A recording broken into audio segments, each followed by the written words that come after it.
ஐகேஸ் எல்லாம் எல்லாரும் நினைக்கிறேன் நான் ரபுனி பேசுகிறேன். ஸோ இந்த ரீல் நம்ம என்ன பார்க்க போகிறோம் பார்த்தீங்கன்னா, நீண்ட நாளுக்கு பிறகு பார்த்தீங்கன்னா நம்ம ஃபெஸ்டிவலுக்கு போக போகிறோம். ஸோ அந்த ஒரு விளாக் தான் அந்த வீடியோவில் பார்க்க போகிறீங்க.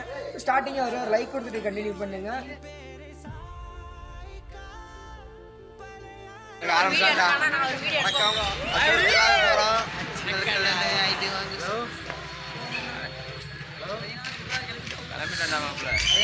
கிளம்பிட்டா காய்ஸ் திருவிழாவுக்கு.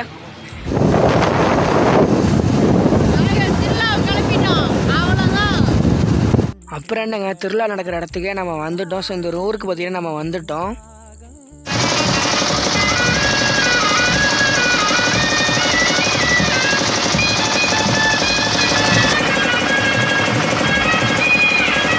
இருந்துச்சு. ஸோ அதுக்கப்புறம் பார்த்தீங்கன்னா நம்ம ஃபுல்லாக அந்த இடத்துல சுற்றி பார்த்துட்டு இருந்தோம். செம்மையாக இருந்துச்சு. ஸோ இந்த திருவிழா எங்கே நடந்துச்சு பார்த்தீங்கன்னா திருச்சி மாவட்டம் அசூருங்கிற ஊரில் தான் நடந்துச்சு. ஸோ இந்த மாதிரி இன்ட்ரெஸ்டிங்கான விளாக் பார்க்கணும்னு நினச்சி நம்ம சேனலை சப்ஸ்கிரைப் பண்ணி வச்சுக்கோங்க. நம்மளோட வீடியோஸ் பார்த்தீங்கன்னா எங்கேருந்து பார்த்துட்டு இருக்காங்கன்னு சொல்லிட்டு யூடியூப் டீமே பார்த்தீங்கன்னா அஃபிஷியலாக அப்டேட் கொடுத்துருக்காங்க. ஸோ நெக்ஸ்ட் பார்த்தீங்கன்னா நெக்ஸ்ட் பார்ட்டில் பார்க்கலாம் இந்த ஒரு வீடியோஸை. ஸோ நெக்ஸ்ட் வீடியோவில் பார்க்கலாம். Bye guys, love you all.